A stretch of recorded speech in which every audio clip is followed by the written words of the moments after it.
मेरे दोस्त, अगर आपका अकाउंट इंडिया के किसी भी बैंक में हो, चाहे प्राइवेट बैंक में या फिर सरकारी बैंक में, लेकिन अगर आप अपने बैंक अकाउंट का इस्तेमाल इन चार जगहों पर करते हैं, जिसके बारे में मैं अभी आगे बताने वाला हूं, भूल से भी इन चार जगहों पर करते हैं तो आपका जो अकाउंट है वो पुलिस के द्वारा फ्रीज करवा दिया जाएगा। जी हाँ, इतना ही नहीं, आपके ऊपर एफआईआर भी हो सकता है, आपकी गिरफ्तारी भी हो सकती है और फ्यूचर में और बहुत बड़ी बड़ी प्रॉब्लम क्रिएट हो सकती है। सो आज इस वीडियो को एंड तक देखिएगा। मैं उन चार पॉइंट्स के बारे में पूरी डिटेल में जानकारी दूंगा कि आखिर में किन चार जगहों पर आपको अपने बैंक अकाउंट का यूज भूल से भी भूल कर नहीं करना है। क्योंकि कई बार ऐसा लोग करते हैं, पेमेंट लेने के लिए या फिर वहां पर फंड ऐड करने के लिए इन चार जगहों पर अपने बैंक अकाउंट का इस्तेमाल कर देते हैं और बाद में उन्हें प्रॉब्लम आ जाती है। तो वीडियो का एक भी पार्ट स्किप मत कीजिएगा, वरना प्रॉब्लम कभी पूछ करके नहीं आती। तो चलिए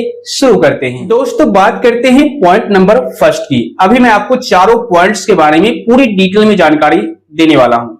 तो देखिए, पहला जो पॉइंट है, आप कभी भी अपने बैंक अकाउंट को गेमिंग ऐप से या फिर गेमिंग वाले वेबसाइट से लिंक मत कीजिएगा। और लिंक ही नहीं, बल्कि आप अपने बैंक अकाउंट से उस गेमिंग वेबसाइट पर या गेमिंग एप्लीकेशन में फंड भी ऐड मत कीजिएगा। इसके अलावा वहां से आप पेमेंट भी अपने बैंक अकाउंट में कभी भी भूल से भी भूल कर मत लीजिएगा, वरना आपका बैंक अकाउंट फ्रीज कर दिया जाएगा और भी तरह तरह की प्रॉब्लम आपको फेस करनी पड़ सकती है। वैसे अब के समय में देखा जाए तो इंडियन गवर्नमेंट ने काफी सारे गेमिंग ऐप को बंद कर दिया है, यानी ब्लॉक कर दिया है, लेकिन तो भी आप किसी भी तरीके से आप अपने बैंक अकाउंट को गेमिंग ऐप में लिंक मत कीजिएगा, पैसा ट्रांसफर वगैरह मत कीजिएगा या फिर वहां से लीजिएगा भी नहीं, वरना आपको प्रॉब्लम आ जाएगी। इसके अलावा बात करते हैं नेक्स्ट पॉइंट की, यानी कि दूसरे पॉइंट की। देखिए, कई बार क्या होता है, हम कहीं जा रहे होते हैं, रास्ते में कोई अनजान व्यक्ति मिल जाता है या फिर आपको कई बार फोन कॉल भी आता है कि सर मुझे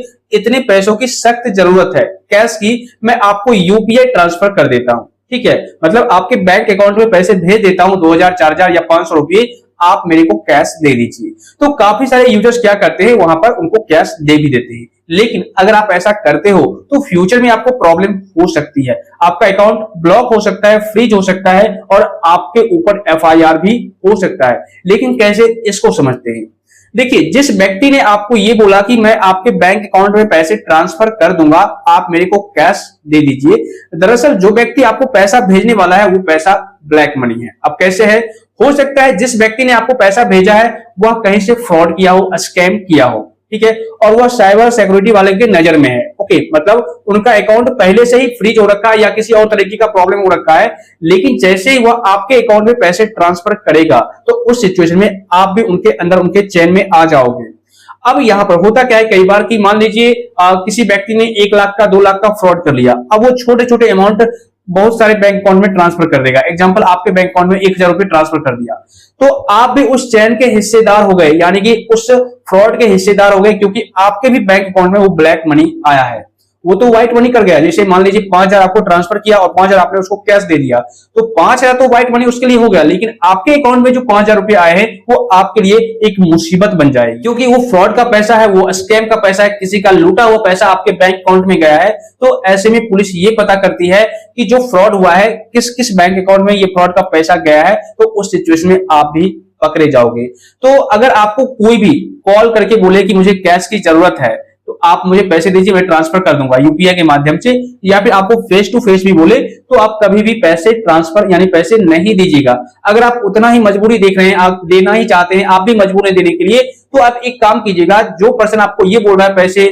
मेरे को दे दीजिए, आप उनसे आधार कार्ड ले लीजिए या फिर आधार कार्ड का फोटो कॉपी ले लीजिए या मोबाइल से फोटो क्लिक करके ले लीजिए। एक प्रूफ, आईडी प्रूफ आप उससे जरूर लीजिए, ताकि फ्यूचर में अगर कोई प्रॉब्लम आए तो उस आईडी प्रूफ को आप दिखा सको। इसके अलावा एक चीज और मैं आपको बता दूं, अगर कोई पर्सन आपको व्हाट्सएप पर मैसेज करके, कॉल करके या फिर किसी भी तरीके से बोलता है कि आप अपना बैंक अकाउंट नंबर मेरे को दीजिए, ठीक है, मैं आपके बैंक अकाउंट में पैसे ट्रांसफर कर रहा हूं, 1 लाख रुपए, 2 लाख रुपए, और आप इसका 10%, 20% अपने अकाउंट में ही रख लीजिएगा, उसके बाद आप मेरे को पैसे दे दीजिएगा, तो आप ये गलती भी कभी भी मत कीजिएगा। इसके अलावा नेक्स्ट पॉइंट की बात करें तो अगर आपको कोई पर्सन कॉल करके, मैसेज करके या फेस टू फेस बात करके ये बोलता है कि आप अपना अकाउंट रेंट पर मुझे दे दीजिए, मैं आपको एक फिक्स अमाउंट दूंगा या फिर इतना % का आपको कमीशन दूंगा, या फिर ये बोलता है कि आप जो है मेरा अकाउंट इस बैंक में ओपन करवा दीजिए, तो उस सिचुएशन में आप इन सभी चक्करों में मत पड़िएगा, वरना ये कानूनी अपराध है। अगर कोई भी ब्लैक मनी उस अकाउंट में ट्रांसफर करता है तो उस सिचुएशन में आप पकड़े जाओगे और आप भी उस अपराध के एक मुजरिम बन जाओगे, यानी आपको भी प्रॉब्लम आ जाएगी, आपका भी बैंक अकाउंट फ्रीज कर दिया जाएगा, आपके ऊपर भी FIR हो जाएगा और आप भी अरेस्ट कर लिए जाओगे। तो फ्यूचर में इस तरह की गलती कभी भी मत कीजिएगा, मतलब किसी के कहने पर आप अपने बैंक अकाउंट में पैसा मत लीजिएगा, लोभ लालच के चक्कर में मत पड़िएगा, वरना प्रॉब्लम कभी भी आ सकती है। इसके अलावा नेक्स्ट पॉइंट की बात करें तो ये भी आपको ध्यान देना है। मान लीजिए आप एक शॉपकीपर है और आपका डेली का टर्नओवर, जैसे कि डेली आप 1,00,000 2,00,000 ट्रांजेक्शन करते हैं अपने बैंक अकाउंट से, तो कभी भी भूल से भी बिजनेस QR कोड के साथ आप अपना सेविंग अकाउंट लिंक मत कीजिएगा। कई बार क्या होता है कि हम अपना QR code, business QR code लगा देते हैं, यानी कि वहां पर दुकान पर चिपका देते हैं और उसमें जो बैंक अकाउंट हम लिंक करते हैं वो सेविंग अकाउंट होता है। लाइक मान लीजिए कोई भी QR कोड के थ्रू पेमेंट करता है तो वो जो पैसा होता है करंट अकाउंट में सेटलमेंट ना हो करके हमारे सेविंग अकाउंट में सेटलमेंट होता है, यानी क्रेडिट होता है। अब ऐसे में अगर आपके सेविंग अकाउंट में कोई बड़ा रकम का अमाउंट ऐड होता है, यानी वहां पर क्रेडिट होता है, तो फ्यूचर में आपको प्रॉब्लम हो सकती है, इनकम टैक्स की नोटिस आ सकती है, आपके अकाउंट को फ्रीज किया जा सकता है, ठीक है ना, और भी बहुत तरह की प्रॉब्लम आपको फेस करनी पड़ जाएगी। क्योंकि देखिए जो सेविंग अकाउंट होता है उसका पर ईयर का ट्रांजैक्शन लिमिट काफी कम होता है और जो करंट अकाउंट होता है उसका जो ट्रांजैक्शन लिमिट होता है वो बहुत हाई होता है। तो अगर आप एक शॉपकीपर हैं या फिर आप डेली का बहुत ज्यादा ट्रांजैक्शन करते हैं तो उस सिचुएशन में आप अपने बिजनेस QR कोड के साथ करंट अकाउंट को ही ऐड करके रखें, लिंक करके रखें, ताकि अगर बड़ा अमाउंट का भी ट्रांजैक्शन हो तो फ्यूचर में आपको प्रॉब्लम फेस करना ना पड़े। क्योंकि होगा क्या कि अगर आप अपने सेविंग अकाउंट में बड़ा अमाउंट का ट्रांजैक्शन लेते हैं, यानी पैसे लेते हैं अपने सेविंग अकाउंट में, तो उस सिचुएशन में आपके घर पर नोटिस आ सकता है इनकम टैक्स की ओर से, GST डिपार्टमेंट की ओर से। इसके अलावा आपका अकाउंट फ्रीज भी किया जा सकता है और साथ ही साथ उसके बाद आपको और भी ज्यादा चक्कर काटने पड़ सकते हैं। आपको प्रूफ बताना होगा कि ये पैसा आपको कहां से आया, किसने भेजा, ठीक है, बहुत सारी डिटेल्स आपको वहां पर शेयर करनी पड़ती है, तब आपको बहुत ज्यादा प्रॉब्लम क्रिएट हो जाएगी। तो आप कभी भी इस तरह की गलती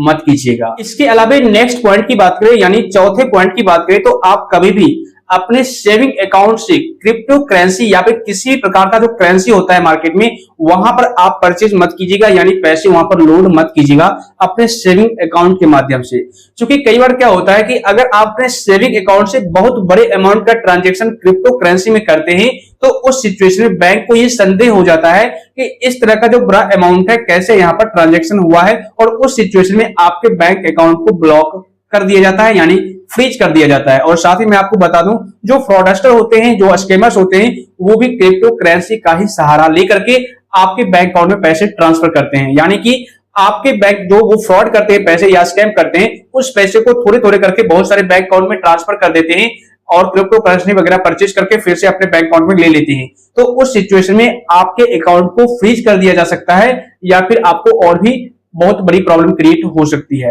तो भाई अभी मैंने आपको जितने भी 4 तरीकों के बारे में बताया, 4 जगहों के बारे में बताया, इन 4 जगहों पर आप भूल से भी भूल करके अपने बैंक अकाउंट का इस्तेमाल मत कीजिएगा वहां पर पेमेंट लेने के लिए या पेमेंट देने के लिए, पैसे ट्रांसफर करने के लिए। कभी भी आप अपने बैंक अकाउंट को यूज मत कीजिएगा, वरना प्रॉब्लम कभी पूछ करके नहीं आती और आपका बैंक अकाउंट एक बार फ्रीज हो जाएगा, ब्लॉक कर दिया जाएगा। तो उस सिचुएशन में सिर्फ अनफ्रीज ही नहीं करवाना पड़ेगा, बल्कि कोर्ट कचहरी के चक्कर भी आपको काटने पड़ जाएंगे, जिसमें आपको बहुत समय मिलेगा, बहुत टेंशन भी होगा, बहुत प्रॉब्लम भी क्रिएट होगी, और तब कहीं जाकर के आपका अकाउंट अनफ्रीज होगा, अनब्लॉक होगा और आपका प्रॉब्लम सॉल्व होगा। तो इन 4 जगहों पर आप कभी भी भूल कर भी अपने बैंक अकाउंट का इस्तेमाल मत कीजिएगा, चाहे प्राइवेट बैंक हो या सरकारी बैंक। दोस्त, अगर आपको इस वीडियो से थोड़ी बहुत भी इंफॉर्मेशन मिली है, हेल्प मिली है, तो वीडियो को लाइक कर दीजिए, शेयर कर दीजिए, और ऐसे ही नॉलेजेबल कंटेंट आसान भाषा में देखने के लिए चैनल को सब्सक्राइब करके नोटिफिकेशन बेल को दबा दीजिए। और अगर आपको किसी भी प्रकार का कोई डाउट है,